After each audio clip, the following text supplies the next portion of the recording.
Welcome to the Red Leaf Card, your home for all Canadian soccer news and views. I'm your guest host for this week, Jason, and joining me is your regular host, Jacob, in the guest spot. Jacob, how are you doing today? Doing great. We have a lot to talk about, including reaction to the Canada-Nigeria game at the Women's World Cup. We also have some FIFA money issues, perhaps, and a little bit of news out of the CPL as far as Halifax goes.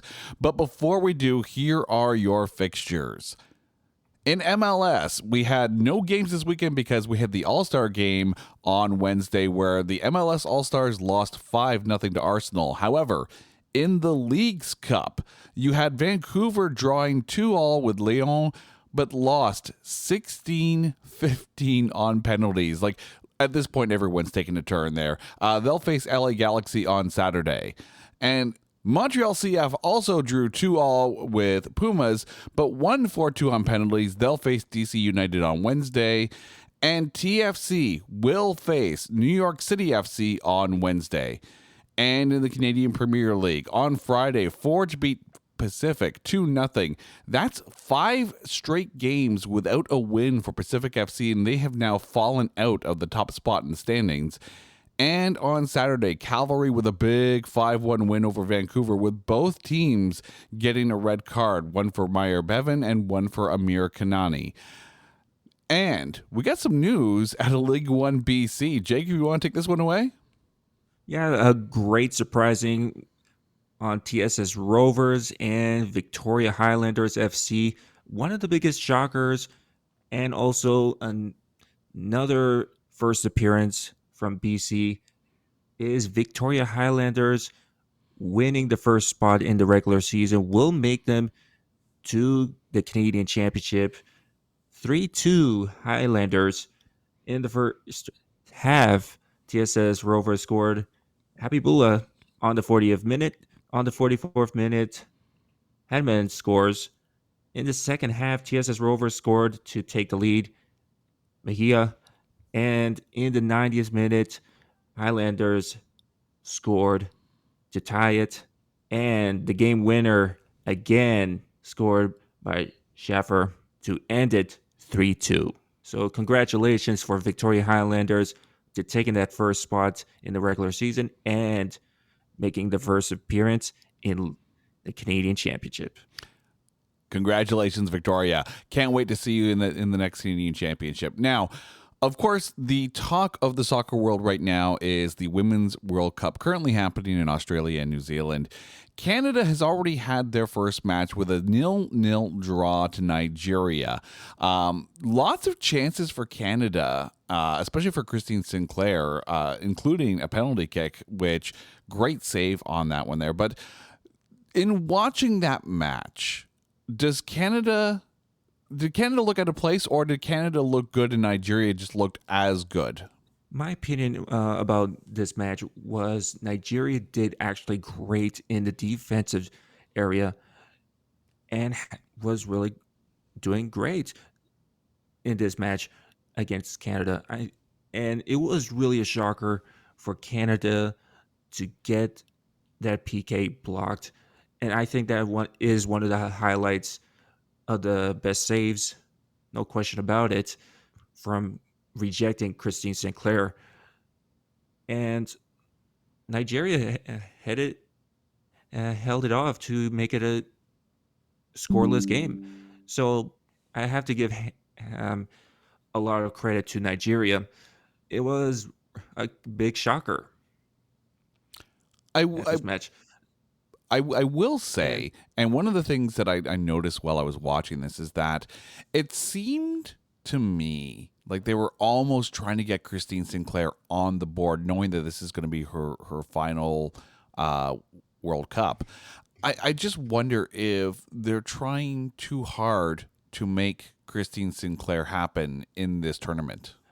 Yeah, it's really that pressure for Christine Sinclair when it's going to be your last appearance for the World Cup and you're announcing retirement.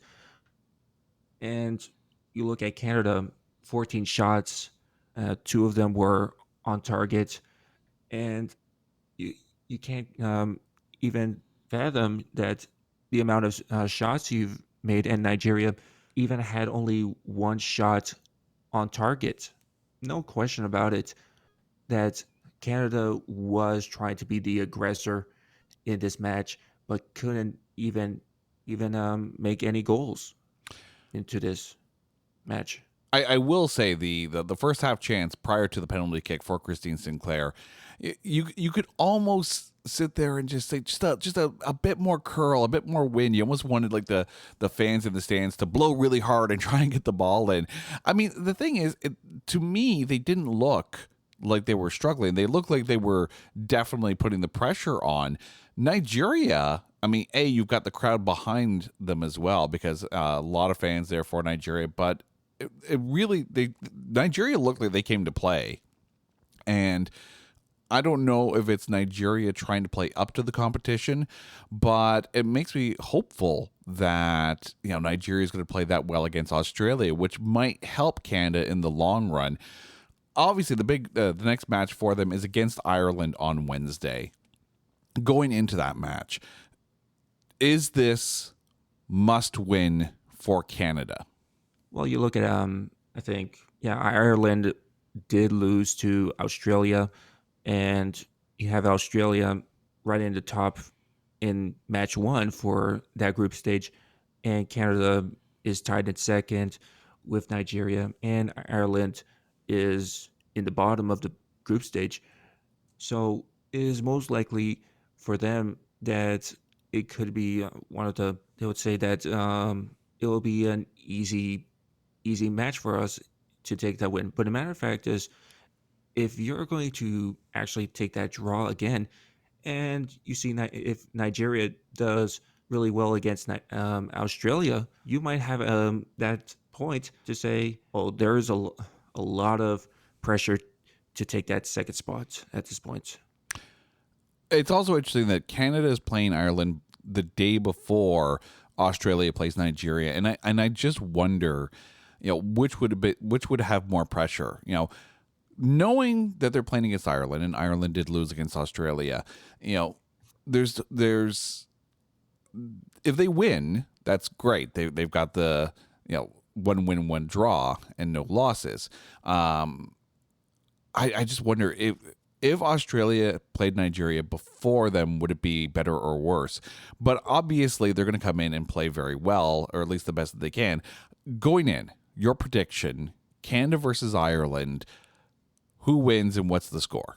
Well, you look at Canada's first match. Everyone thought this was going to be a win for them.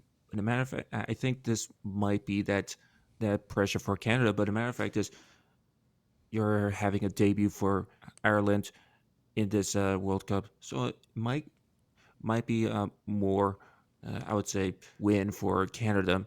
But if they fail to succeed at a point in that match against Ireland, it goes to that panic mode for that third match in the group stage. Scary moment in extra time in the second half there. Ashley Lawrence gets fouled and fouled hard, and you watch that replay, and her leg bends in a way that it probably shouldn't bend. Is going forward into this next match, I mean, so far there's been no injury report on Ashley Lawrence. Should be good to go. But are you worried about how banged up Canada might be already? I don't know how she survived from that stomped by the leg at that point. Yeah. If you're at all squeamish when it comes to injuries, don't look at this because the Nigerian player comes in and it's not intentional. I don't think Nigeria came in looking to hurt Canada, at least not physically, but it's just one of those unfortunate accidents where you take a look at it and go, yeah, that could be really, really bad. I'm hopeful that Canada will come in and beat Ireland. I have a feeling that Canada will take the win in that one.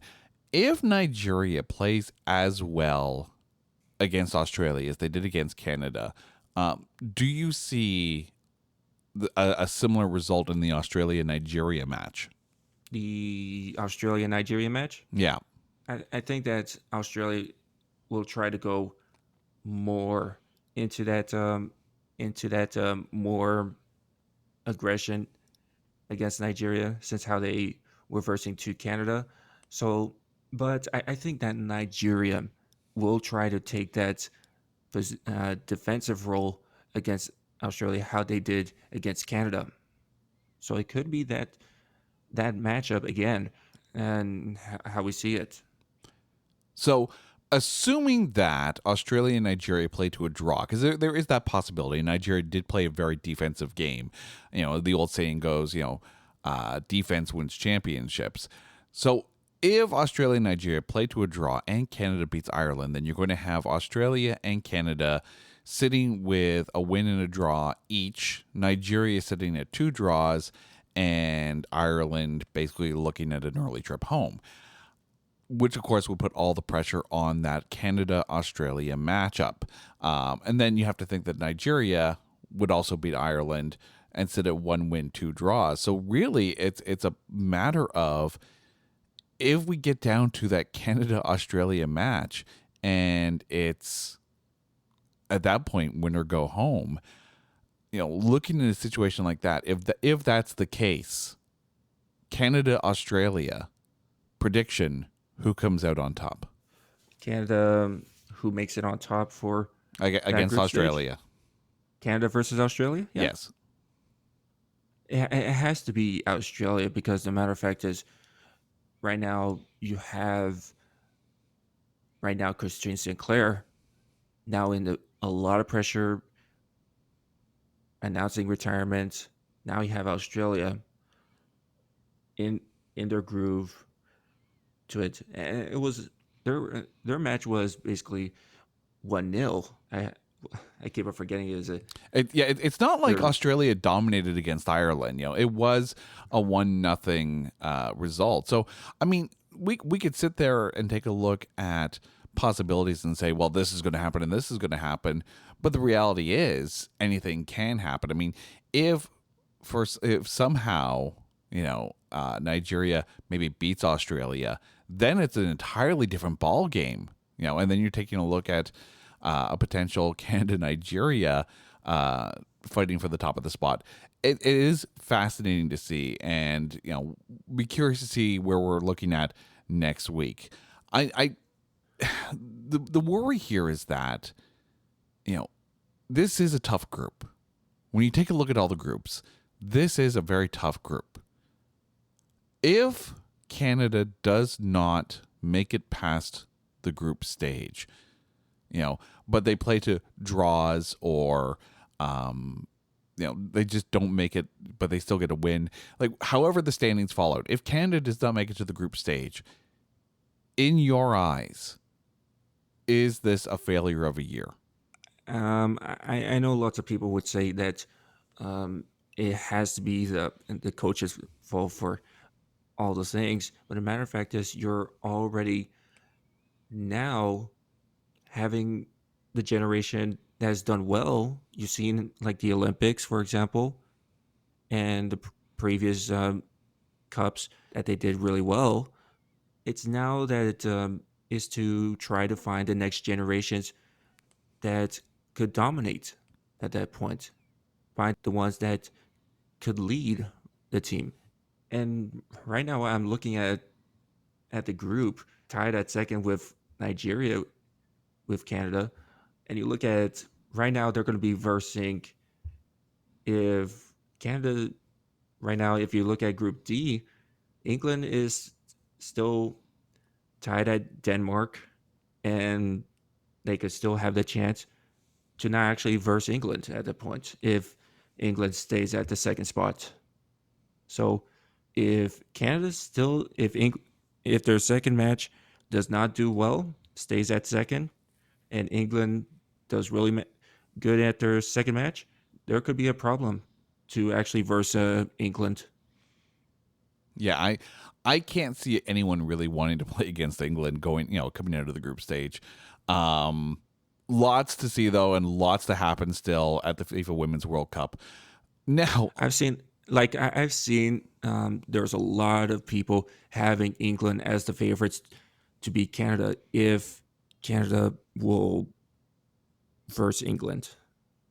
oh, that's the fact that that match could be that early on in the tournament, just coming out of the group stage, like that, that's two juggernauts, and only one can go on. Like, I get that the brackets are what the brackets are, but it would be a shame to see either of those teams play each other and it not be at least in the semifinals, if not the finals. But that's the way the bracket sets up.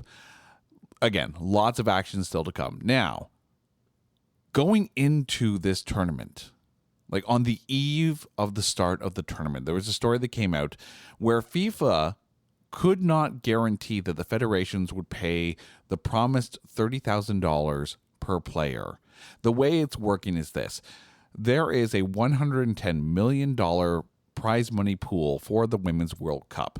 And what FIFA does is they give that to the various federations that are involved in the tournament, and then the federations are supposed to pay the money to the players. Gianni Infantino, in the pre-tournament press conference, said he could not guarantee that the players were going to see that promised $30,000 at least. Obviously you make it further in the tournament, you make more money. But is that, you could say as much as you could say about FIFA, but is that really just not the time? You don't want to be dropping that on the eve of the tournament. Like, you hear that story before this tournament starts. Is that a big red flag for you? Well, it could be an actual red flag, but if you're not going to expand the prize money or pay for female athletes, there is going to be a big problem. But there's a wider range of what is the real problem is how much the endorsement deals are going to give for them for FIFA or for the World Cup, and how many fans will be interested in buying tickets to see that World Cup for the women's. And it goes that, and that's the ones that is the stalling part. That should we extend the prize money and the payroll for the athletes? I mean, I get, I it's long been a story that the women are woefully under rewarded for doing the same job that the men do. For reference, I mentioned a $110 million money pool for the women. It was $440 million for the men. Same tournament length, same game, 4 times more. So putting that aside, because that's wrong, period. But putting that aside, Gianni Infantino's excuse for basically shrugging off the responsibility of making sure that the players get this promised money,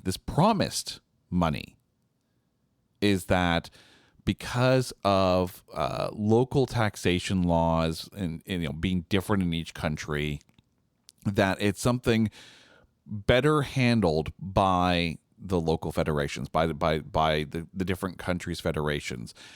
And to a point, I can accept that. But at what point do you almost have to sit there and check in with these players and say, hey, by the way, did you get that money? It feels like a shrugging of responsibility. FIFA is the one putting on this tournament. Should they be the ones making sure that the players get this cash? I agree. I actually agree with that. I agree with that question there. That it's the players that work hard in this tournament, and doing the practices, sometimes doing friendlies. They worked really hard, and yeah, they do deserve that prize money for a long time.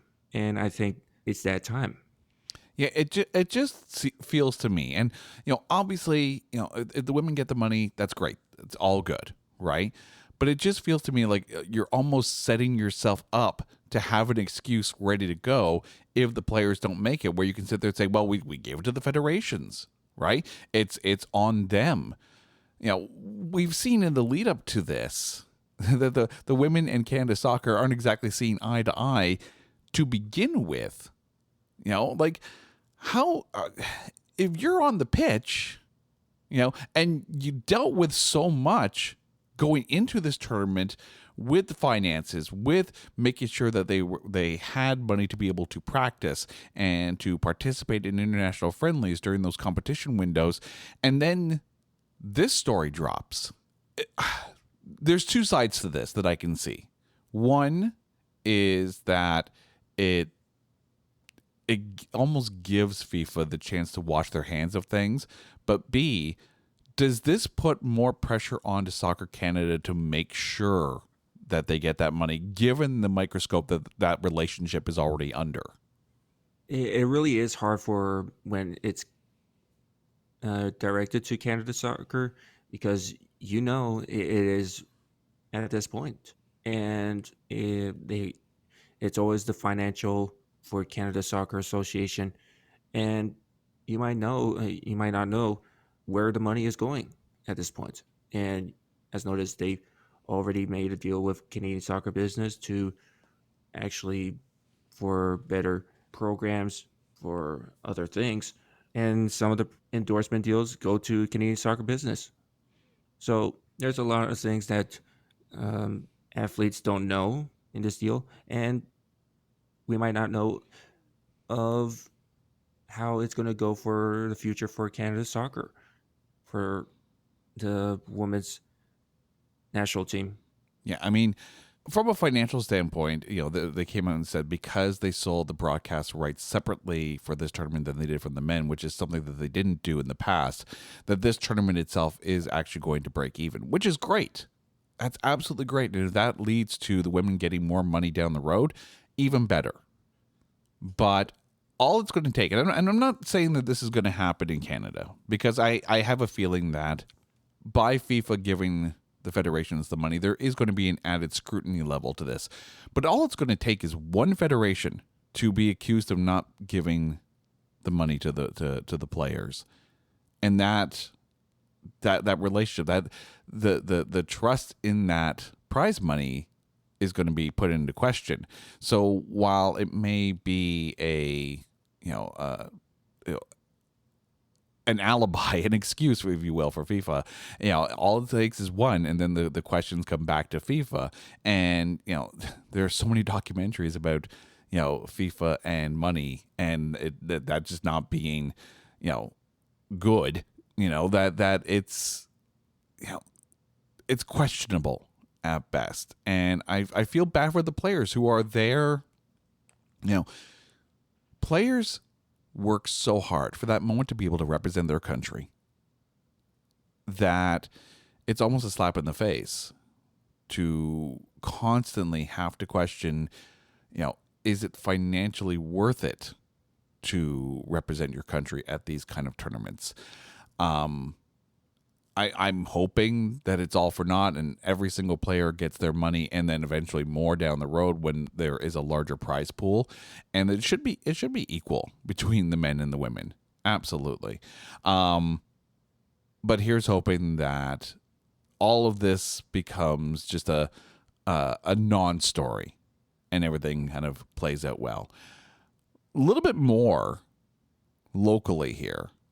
And in regards to the Halifax Wanderers, the Friends of Halifax Common have come out and said that they are prepared to sue over the alleged privatization of the Wanderers' grounds. There's a lot to this. Jacob, if you want to fill us in a little bit more on what's going on in Halifax and Wanderers' grounds. So Wanderers' grounds for the Halifax Wanderers was basically used as a rental. And so they did it for the city hall. How many years? So it was basically like a project for them.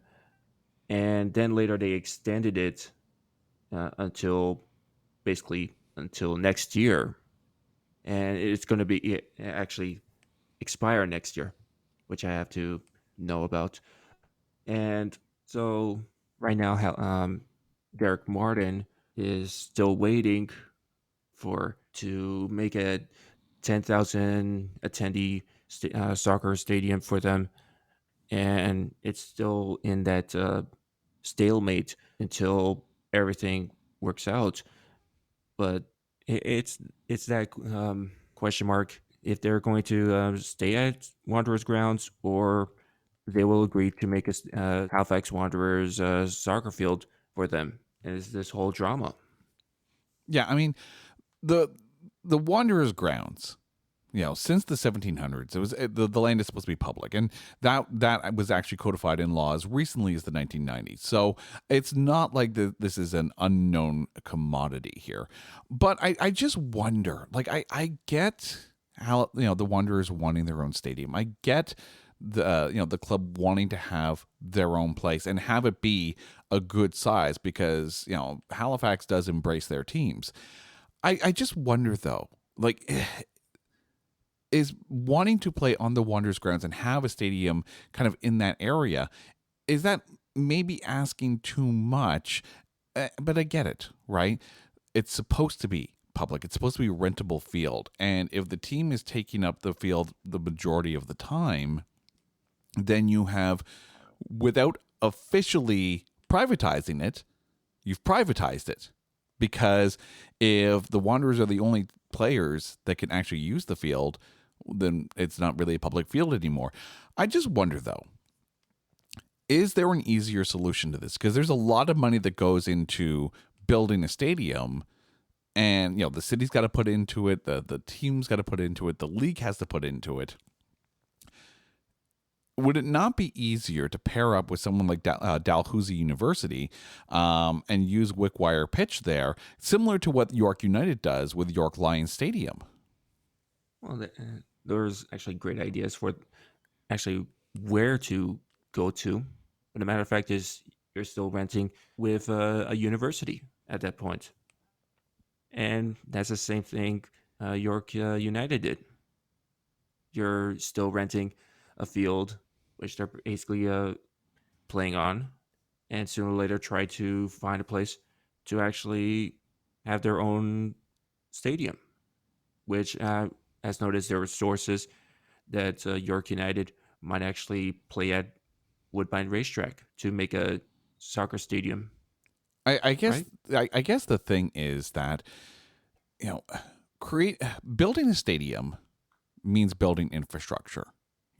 And with York United, it's an interesting situation because you're just outside of Toronto, you're in the GTA, and there's there's a lot of talk about building a multi-purpose stadium, one that can handle both soccer and cricket, because there is a drive to get cricket at least some facilities, or bigger facilities at least. You have the Canadian cricket competition that kind of goes on, and that would be great if you had a multi-purpose facility. I wonder if, stepping away from Wanderers grounds, but having a stadium in Halifax, if that becomes the catalyst for a league like the CFL to finally make their way out to Atlantic Canada. Do you need a partnership like that? The CPL, while it's a great league, it's not exactly the biggest money-making league, right? And you need a city on board in order to be able to justify the cost of building a stadium like this. Does the CPL, and I guess, in tangent with that, Canadian soccer business, do they need to approach the CFL and say, there's an opportunity here to build something for both leagues in the same stadium? Again, similar to Atletico Ottawa playing at Lansdowne, the same field as the Red Blacks. Is that opportunity there? And should CPL and CFL work together in this? I think that it's an actual good thing for that. And you've seen, for example, like now Canadian Elite Basketball League. that could be also a good thing also to partner with at that point. And as noticed, um, the expansion teams, for example, Saskatoon, they're trying to make their own stadium, and in Windsor, they're trying to use the Windsor Stadium, which has not been used that much. I mean, there's the thing too. With you mentioned the CEBL, and you take a look at their 10 teams: Vancouver, Edmonton, Calgary, Saskatchewan, Winnipeg, Brampton, Scarborough, Niagara, Ottawa, and Montreal. You take a look at that, and what are you missing? You're missing the Maritimes, Well, and there used to there there used to used be, to be a team in St. John's, Newfoundland, Labrador. yeah, the Newfoundland Growlers, yeah. But the thing is, right, and I completely agree with you, is that you take a look at Lansdowne in Ottawa, right? You have the football field, which has played home to the Red Blacks, and prior to that, the Renegades, and prior to that, the Rough Riders. So you have a long history there, but you also have right next to it, the arena where your Ottawa 67s played, and at one point played host to the Ottawa Senators before they got what at that time was the Palladium built out in Canada. If you have the ability to create a multi-sport facility, and you could pair it with different teams. The Halifax Mooseheads and the CEBL could partner up and create a multi-purpose in-arena facility, so you could have hockey and basketball in the same thing, but you could also have a connecting football/soccer pitch as well. But is the drive there in Halifax to put that much sports into one maritime province? Nova Scotia to me seems like the most obvious choice of any maritime province in order to be able to support that. But do you see a facility like this actually happening? Because right now, the Wanderers and the Mooseheads, that's it. Can you do more in Halifax, or do you also run the risk of oversaturating the sports market there? I think actually, if you have, as noticed, you have the right fans doing well, but if you're actually doing well in the financial and you want to do a project, and if you have the right people that are interested, it could be done. Well, not to mention, too, there's also the talk of League One Maritimes, as far as League One Canada goes. Getting a proper soccer pitch in Halifax Well, would League be, One Atlantic. yeah, exactly, right?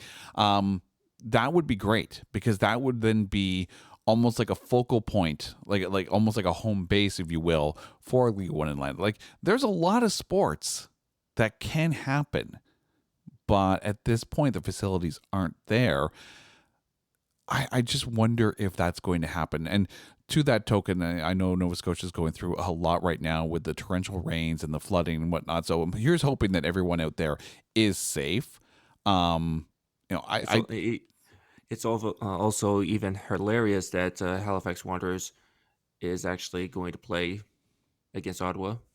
yeah, it's that's going to be tough, right? Because you have to also put into the equation, you know, climate change is causing some very scary storms, and Halifax and of course all the Atlantic provinces do run the risk. You saw the hurricane that hit Newfoundland last hurricane season, and that did some horrific damage. You have torrential floods in Nova Scotia right now. I wonder if there's a hesitation though to build more infrastructure when you're going to need money to finance the repairs caused by all of these storms. And of course we are in an El Nino cycle right now, so you're going to have warmer ocean waters, which means more intense storms potentially for another year or so, maybe even longer dependent on the weather patterns here. Do you think that's playing into the decision to not build infrastructure for sports? Well, sometimes there's always some delays of of projects. Everyone always says these projects have to take time, so we have to. It's like we have to use financial things on something else because something happened, or we can't use this money because right now we don't have that much money to spend it on. I mean, there are potential business partners out there. Um, Obviously, there is Eastlink cable that could get involved in that as well, and potential broadcast deals and whatnot. There's a lot that could happen. I just hope that this potential suing over the grounds does not take away from the fact that Halifax does need a stadium, and there's a great opportunity to further develop, not just Nova Scotia, not just Halifax, but all of Atlantic Canada, and to be able to expand that sports footprint out there. I just hope that a lawsuit like this is the catalyst for furthering sport in Atlantic Canada, as opposed to taking away from the need for that infrastructure.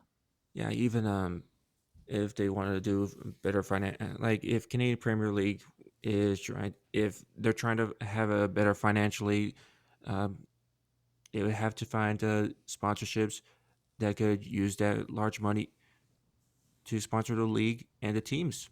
It also begs the question here because we have talked about League One Canada expanding to the prairies as well as to Atlantic Canada. Do you think that it's expanding a little too much too fast, or are they picking the right targets for expansion as far as sport in Canada? Well, if they have teams that are really interested to having their own competition in Canada, for example, Calgary Foothills or BTP Soccer Academy, which is in Edmonton, and Edmonton Scottish, any other teams that are just lonely interested in being in a Canadian competition. So could be that a factor to expand more. And there's a lot of other Canadian teams, even for example Nova Scotia, New Brunswick, and other teams, academies in the Atlantic. So I think they're really hungry for being in a competition league in Canada. And also it's also money to also be involved. So that is also the bad part of it. Yeah, here's hoping that if this even happens, if the Friends of Halifax Common do go through with this, here's hoping that it doesn't detract from the quality of the play on the field. Jacob, we've come to full time. Everyone, this is the Red Leaf Card. I'm Jason, your guest host, subbing out.